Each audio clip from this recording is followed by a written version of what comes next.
RS, जय महाकाल। बहुत बहुत स्वागत है आपका आपके चैनल अघोर शक्ति में। आज की मेरी वीडियो का टॉपिक है ओम नमः शिवाय मंत्र जपने से आपको कौन सी सिद्धि प्राप्त होती है। अगर आप इस चैनल पर पहली बार आए हैं तो इस वीडियो को लाइक करिएगा पसंद आने पर, और वीडियो पसंद आने पर शेयर भी करिएगा ताकि ये वीडियो उन लोगों तक पहुंचे जिनको वाकई में इस वीडियो की जरूरत है। बिना कोई समय गंवाए सीधे इस वीडियो के मेन मुद्दे पर आते हैं। आप ओम नमः शिवाय का मंत्र जपते हो, पूरा संसार जपता है, पर क्या कभी आपने सोचा है कि यह महज एक 5 अक्षरों का मंत्र क्या आपके लिए कर सकता है? पूरा ब्रह्मांड इसके भीतर कैद है। लोग इसे भक्ति का मंत्र समझते हैं, पर अघोर पंथ में ओम नमः शिवाय एक ब्रह्मांडी कुंजी है।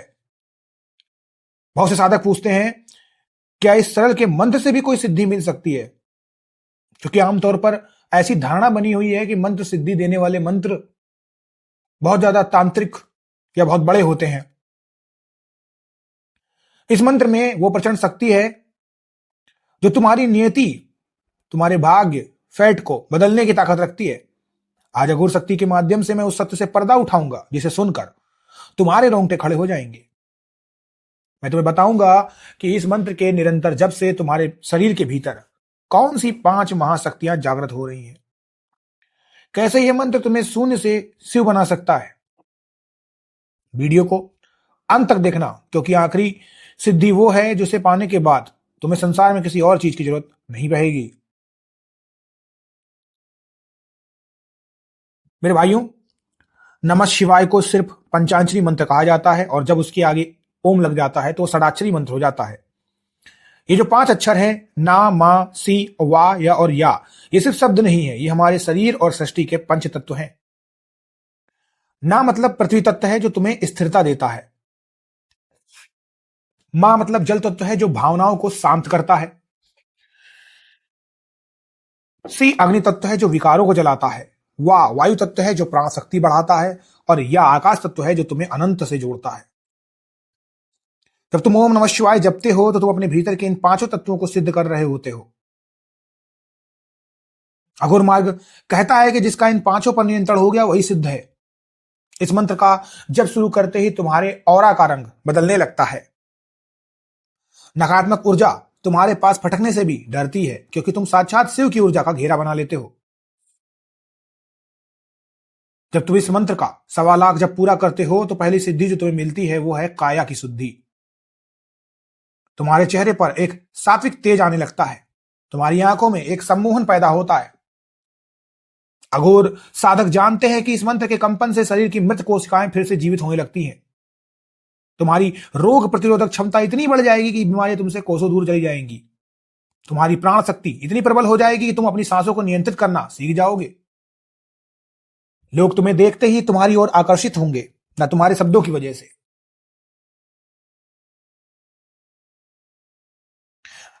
तुम्हारे तरफ लोग आकर्षित होंगे क्योंकि उस शिव ऊर्जा की वजह से तुम्हारे शरीर में, तुम्हारे रोम रोम में ये सब ऊर्जा का जो प्रभाव है वो फूट रहा होगा। यह पहली सीढ़ी है जहां तुम अपनी देह को जीत लेते हो।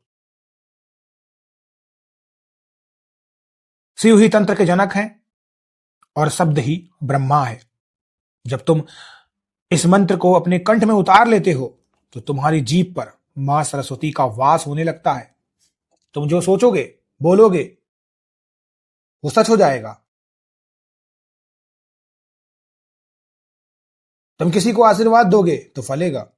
तुम किसी काम का संकल्प लोगे तो ब्रह्मांड उसे पूरा करने में जुट जाएगा। अघोर पंथ में इसे संकल्प सिद्धि कहा जाता है।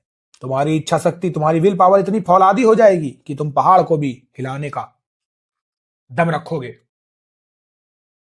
डरावने से डरावना संकट भी तुम्हारे सामने आएगा तो तुम विचलित नहीं होगे, क्योंकि तुम्हारे भीतर शिव का आत्मविश्वास जागृत हो चुका है।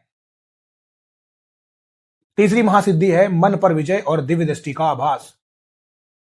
ये मन जो है ना, यही संसार का और इस संसार का सबसे बड़ा दुश्मन है, क्योंकि मन के हारे हार है, मन के जीते जीत। आप कितने भी ताकतवर क्यों ना हो, पैसे से, शक्ति से, मन अगर आपका सही नहीं है तो आप हार जाओगे। और बड़े से बड़ा संकट को आप टाल सकते हो अगर आपका मन बड़ा है। बहुत से लोग मन से ये समझ नहीं पाते हैं कि उनके अंदर कितनी शक्तियां हैं। बोलते हैं मैं इस एग्जाम में पास नहीं हो पाऊंगा, मैं नहीं बैठूंगा। तो ये मन ही तो है। ओम नमः शिवाय का जाप करते करते तुम्हारा मन शून्य होने लगेगा, तुम्हारे भीतर के विचार शांत हो जाएंगे, और जब मन शांत होगा तब तुम्हारी तीसरी आंख सक्रिय होगी। तुम्हें पूर्व का आभास हो जाएगा, तुम्हें पता चल जाएगा कि कौन तुम्हारे साथ छल कर रहा है, कौन सच्चा है। तुम्हें भविष्य की घटनाओं के संकेत सपनों या अंतर्मन की आवाज के रूप में मिलने लगेंगे। तुम लोगों के चेहरे के पीछे छिपे उनके असली स्वभाव को देख पाओगे। यह शिव की वो कृपा है जो तुम्हें त्रिकालदर्शी बनने की राह पर ले जाती है।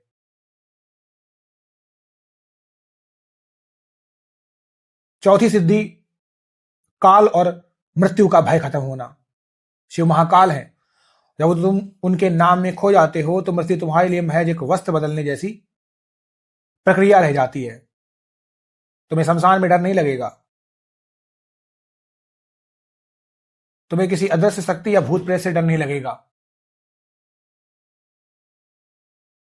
अघोर मार्ग कहता है कि जो ओम नमः शिवाय का सच्चा साधक है, काल उसका दास बन जाता है।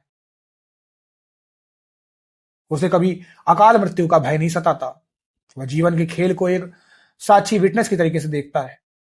यह सिद्धि तुम्हें मानसिक रूप से इतना मजबूत बना देती है कि दुनिया का कोई भी दुख तुम्हें तोड़ नहीं पाएगा।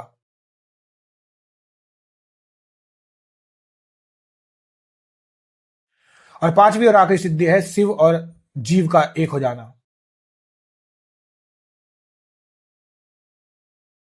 यह वो अवस्था है जहां मंत्र, जप और साधक तीनों मिलकर एक हो जाते हैं।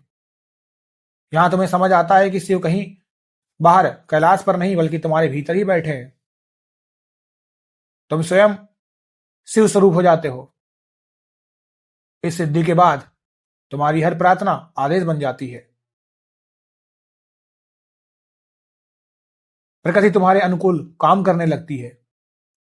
तुम्हें संसार की किसी भी वस्तु का लालच नहीं रहता, लेकिन तुम खुद उस अनंत आनंद के स्रोत बन जाते हो। अघोर पंथ का यही परम लक्ष्य है, मोक्ष और जीते जी शिवत्व का अनुभव। अब तुम जो भी छुओगे वो सोना बन जाएगा, जहां कदम रखोगे वहां तीर्थ बन जाएगा। साधकों, ओम नमः शिवाय कोई छोटा मंत्र नहीं है। ये तो वो महासागर है जिसमें तुम जितना गहरा उतरोगे उतने ही कीमती रत्न तुम्हें मिलेंगे। पर याद रखना, मंत्र काम तभी करेगा जब तुम्हारी श्रद्धा हिमालय जैसी अडिग होगी। दिखावे के लिए मंत्र मत जपो, होने के लिए जपो। रोज कम से कम 108 बार इस मंत्र का शांत मन से जाप, और फिर देखो तुम्हारे जीवन में कैसे चमत्कार होते हैं। अगर आपको भी इस मंत्र के जप से कोई विशेष अनुभव हुआ है तो कमेंट में ओम नमः शिवाय लिखिएगा और अपनी बात मुझसे साझा करिएगा। मैं अपूर्व शक्ति के माध्यम से तुम्हारे अनुभव का मार्गदर्शन करूंगा। अडिग रहिएगा, साधना करते रहिएगा। मैं ललित सिंह हमेशा आपके साथ खड़ा हूं, और मैं बाकी बाबा भोलेनाथ से ये प्रार्थना करता हूं कि आप सभी लोग स्वस्थ रहें, खुश रहें और आपकी आध्यात्मिक उन्नति आगे बढ़ती रहे। आदेश आदेश आदेश। जय महाकाल।